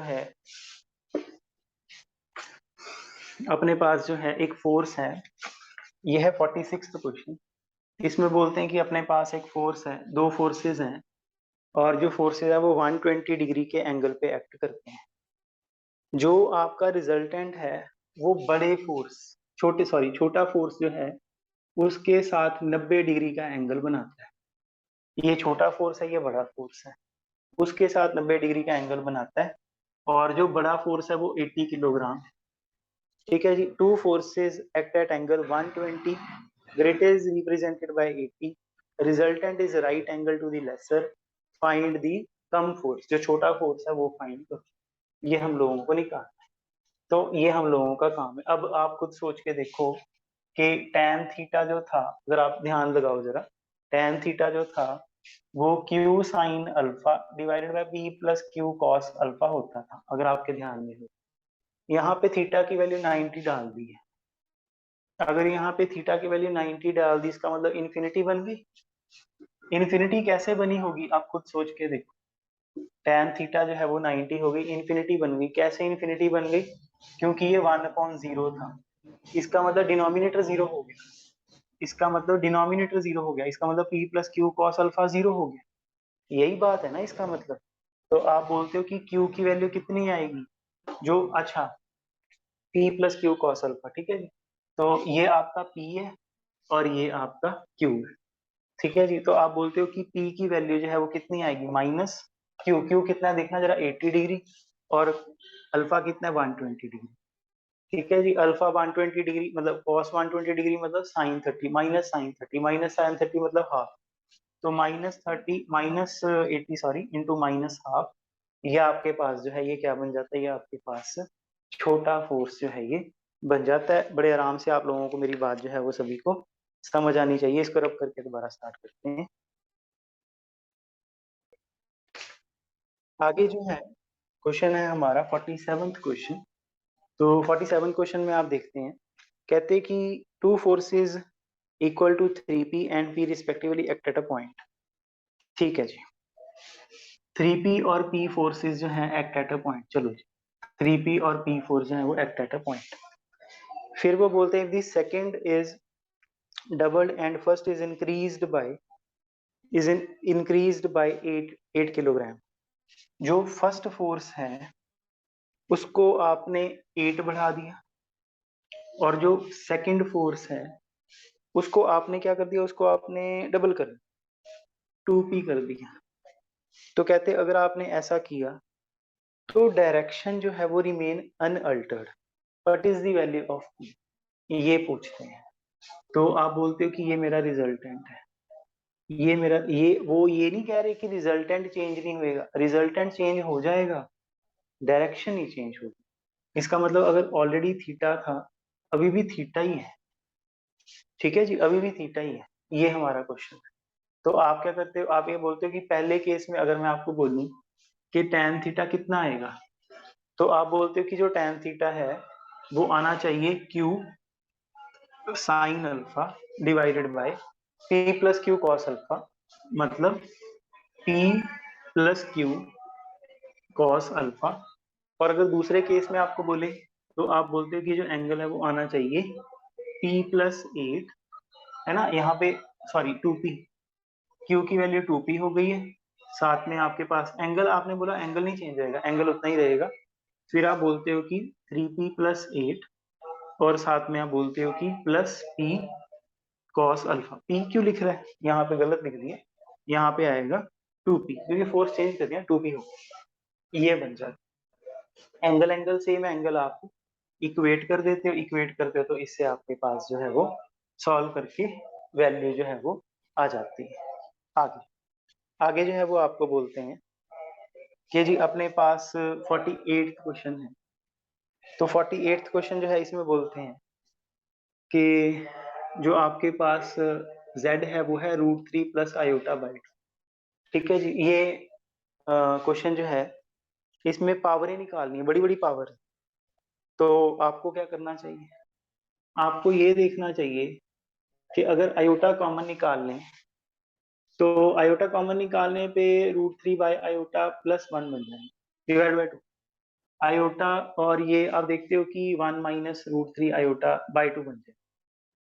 तो आप देखते हो कि ये आयोटा माइनस कॉमन निकाल लो बाय 2, और ये -1 प्लस √3 आयोटा बन जाएगा। तो आप समझते हो कि ये जो है ये बन जाएगा, ये क्या है, -1 प्लस √3 आयोटा बाय 2 क्या है, ओमेगा, माइनस ओमेगा बन जाए।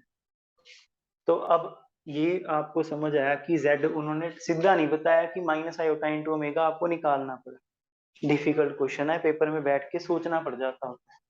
तो आप क्या करते हो, आप ये बोलते हो कि आपको z की अब हो जाएगा, ठीक है, z की पावर 101 मतलब आयोटा पावर 101, फिर उसके बाद आयोटा पावर जो है वो आपके पास 103, फिर उसके बाद टोटल पावर 105, ठीक है जी। आयोटा की पावर 101 कर दें। अच्छा पहली बात तो यहाँ से नेगेटिव तो निकलेगा ही ना, यहाँ से भी नेगेटिव निकलेगा, यहाँ से भी नेगेटिव निकलेगा, और नेगेटिव बाहर आके 105 पावर फिर भी नेगेटिव, सारा नेगेटिव ही। फिर आप बोलते हो ये आयोटा है, आयोटा की पावर 101, 100 पावर तक 1 हो जाता है, एक आयोटा बच जाता है। फिर आप बोलते हो ये ओमेगा की पावर 101, 99 हटा दो, ओमेगा स्क्वायर रख जाओ। फिर आप बोलते हो आयोटा की पावर 103, 100 हटा दो, आयोटा क्यूब मतलब माइनस आयोटा। 102 पावर के ऊपर 1 अकेला ओमेगा बच जाता है, पावर 105। ठीक है जी, ये चीज बन जाती है, आगे आप सॉल्व कर देते हैं। अच्छा जी, आगे जो है वो आपके पास बनता है, एक बार इसको चेक कर लेते हैं, आयोटा की पावर 103। हाँ ठीक है, ये चीज आपके पास बन जाती है। एक बार आप इसे चेक भी कर लीजिएगा, अगर कोई गलती होगी तो आप बता दें।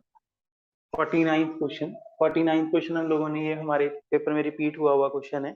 बोलते हैं कि ये जो आपको दिया हुआ है, इसकी स्क्वायर रूट क्या है? 4+√3 जो है, 4 प्लस जो जो भी ये दिया है उसका स्क्वायर रूट क्या है? तो आप क्या करते हो, आप बोलते हो छोड़ो, स्क्वायर रूट निकालने की जरूरत नहीं है, जो ऑप्शन दिए हैं उनका स्क्वायर कर दो। ऑप्शंस का स्क्वायर करके देखो कि किससे 4+3 आयोटा बनता है, जिससे 4+3 आयोटा बनता है वही आपका आंसर है। आगे 50th को, अच्छा मैं एक एक ऑप्शन में करके दिखा देता हूँ। जैसे ए ऑप्शन है वो है √3 प्लस आयोटा बाय √2 प्लस और minus minus plus iota by 2, ये इस तरह से। ठीक है जी, स्क्वायर करना है तो मतलब दोनों में से किसी एक का स्क्वायर कर लो, माइनस का स्क्वायर करने से तो कोई फर्क नहीं ना पड़ता। तो आप क्या करते हो, आप ये बोलते हो कि इसका अगर मैंने मान लो, चलो इसका एक ही बात है, स्क्वायर लगा दिया। जब आपने स्क्वायर लगाया तो आप बोलते हो कि -9 आएगा डिवाइड, अच्छा +9 आएगा, फिर उसके बाद ये -3 आयोटा आएगा, फिर आप देखते हो कि ये जो है ये आपका आयोटा की स्क्वायर -1, ये बन जाएगा। ठीक है जी, तो फिर आप देखते हो कि ये पता नहीं क्या कुछ और ही बन गया 3, तो मतलब जो हमें चाहिए 4+3 आयोटा वो नहीं बना, तो ये आंसर नहीं है, फिर आप बाकी निकाल दो। 50th क्वेश्चन में बोलते हैं, कहते हैं कि एक्स जो ये इक्वेशन है, इसके दो कॉन्जिक्यूटिव जो रूट्स हैं वो दो कॉन्जिक्यूटिव इंटीजर्स हैं। तो कहते बताओ b² - 4c क्या आएगा, मतलब डिस्क्रिमिनेंट क्या आएगा? तो बोलते हैं x² - bx + c है, और इसके कहते हैं कि बताओ डिस्क्रिमिनेंट क्या आएगा। तो आप बोलते हो कि 20 जो डिस्क्रिमिनेंट है वो तो b² - 4ac होता है। a की वैल्यू चलो 1 है तो b² - 4c बोला गया है। इसी तरीका मैं आपको बताता हूँ, आप ये सोचो कि जो रूट है वो 1,2 है। अगर रूट 1,2 है तो इक्वेशन जो है वो x² - 3x + 2 है। ठीक है जी, तो अगर आपको बोले क्या है तो आप बोलते हो 94 × 2, तो ये 1 बन जाता है। तो आपका आंसर 1 आना चाहिए। ठीक है जी, सी नहीं आया, बी नहीं आया, आपका आंसर जो है वो -1 नहीं आया, 1 आ गया, तो ये आपका आंसर है। आई होप आप लोगों को बात जो है सभी को समझ लगी। अच्छा, इसकी आप कैलकुलेशन भी देख लीजिए कि जैसे ये पी पी पी कैंसिल हो जाएगा तो साइन अल्फा अपॉन जो भी है वो बच जाएगा। इधर वाली साइड पे इन दोनों को इक्वेट करवाएंगे तो ये आपके पास बन जाएगा। ठीक है जी, फिर आप क्रॉस मल्टीप्लाई कर दोगे, वैसे सिंपल था, पता नहीं 3p + 8 और साथ में जो है 2p कॉस अल्फा आ जाएगा। इधर वाली साइड पे आप देखते हो कि 6p + 2p कॉस अल्फा आ जाएगा, कैंसिल कर दीजिए। तो p की 2p जो है वो आपके पास टू ओ सॉरी ये 3p इधर आएगा, तो ये 3p जो है वो आपके पास 8, तो p की वैल्यू जो है वो 8/3 आ जाती है। तो ये आपका आंसर। ठीक है, सिंपल सी मैथमेटिक्स थी, फिर भी चलो एक बार किसी की कंफ्यूजन ना रह जाए इसलिए सॉल्व कर